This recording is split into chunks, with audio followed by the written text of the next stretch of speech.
Bueno, estamos aquí con Rodolfo Stavenhagen, estamos en el séptimo Congreso de Antropología Jurídica de Relajo en Lima, Perú. Rodolfo, muchas gracias por aceptar la invitación de Expresa, es un gusto tenerte con nosotros. Es un gusto para mí. Muy bien, quiero hacerte unas preguntas muy breves. Rodolfo, tú fuiste la primera persona que ocupó la Relatoría Especial de Naciones Unidas para las Libertades y los Derechos de los Pueblos Indígenas. Entonces, ¿quién mejor que tú para contarnos cuáles son los principales retos y obstáculos de ese cargo? Bueno, fue efectivamente la primera vez que el Consejo de Derechos Humanos de Naciones Unidas crea ese mandato, que es uno más de tantos otros sobre otros temas de derechos humanos. Y yo me propuse al principio, cuando estaba pensando en mi programa de actividades, que en esa primera etapa lo más útil para los pueblos indígenas y lo más útil para la comunidad internacional representada en Naciones Unidas era dar a conocer un panorama general sobre la situación de los pueblos indígenas en el mundo, porque se estaba discutiendo mucho de ciertos aspectos, pero sin el contexto adecuado. Entonces mis informes al Consejo de Derechos Humanos iban progresivamente tratando distintos temas, ¿no? Como los grandes problemas de desarrollo, el problema del acceso a la justicia, el problema de la educación de los pueblos indígenas, la legislación y sus implicaciones, hasta llegar al final con una visión de balance y visión al futuro, que era la época también en que se estaba terminando de discutir y finalmente se llegó a aprobar la Declaración de la ONU sobre los Derechos Humanos. Entonces yo consideré que al terminar mi mandato, como eso coincidía también con la adopción de la declaración, pues se cerraba un ciclo. Y en ese ciclo, y ahí están los informes que yo presenté a Naciones Unidas, y están sobre todo los más de 15 informes de visitas a países distintos durante esa época, se presenta un panorama general de la situación en ese momento, es decir, en la década pasada, de los pueblos indígenas. Rodolfo, se ha hablado mucho de la dificultad de que los estados atiendan las recomendaciones del relator. Sin embargo, ¿cuál crees tú que fue una reivindicación exitosa o que efectivamente se haya logrado, que tú crees que se haya derivado del trabajo de la relatoría? Un caso emblemático que tú resaltarías durante ese periodo. Bueno, hay varios, ¿no? Yo en mis informes, y así como se acostumbra en Naciones Unidas, termino el informe anual con el informe de una visita a un país determinado con recomendaciones a los gobiernos, con recomendaciones al propio sistema de Naciones Unidas, con recomendaciones a veces a otros actores de la sociedad civil y también con recomendaciones eventualmente a las organizaciones indígenas de estos respectivos países.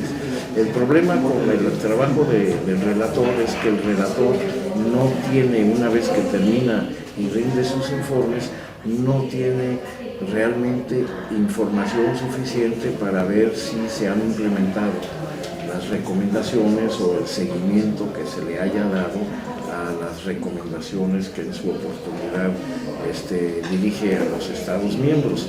Y eso es una gran frustración, porque no existe en el sistema de Naciones Unidas un mecanismo que de alguna manera obligue a los estados a cumplir o a no cumplir. En la mayor parte del tiempo, pues se espera que los estados que son miembros de la institución de Naciones Unidas, pues tienen buena fe, y cuando invitan al relator especial y reciben el informe, pues con buena fe también tratarán de implementar esas recomendaciones, si están de acuerdo, o si no están de acuerdo, que digan públicamente si lo están o no lo están.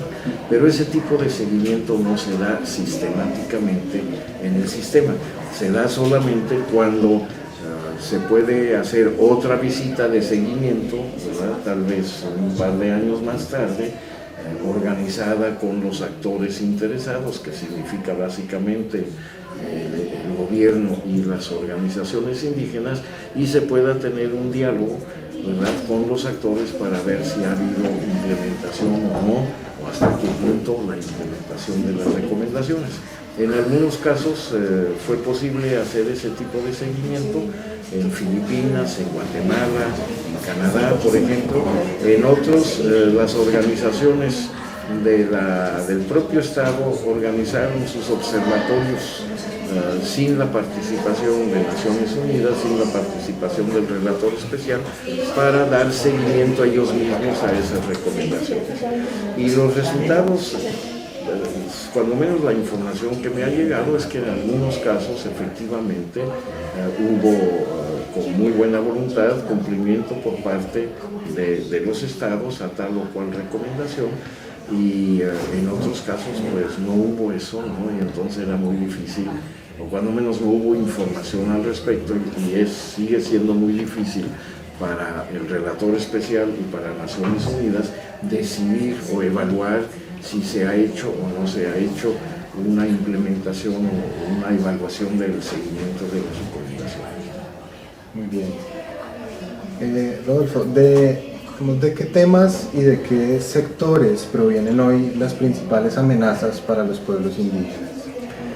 Bueno, fundamentalmente lo que he visto a lo largo de los años es que no ha habido grandes avances en materia de mejoramiento de indicadores de bienestar social y de reducción de la pobreza, por ejemplo, o de mayor acceso a los servicios.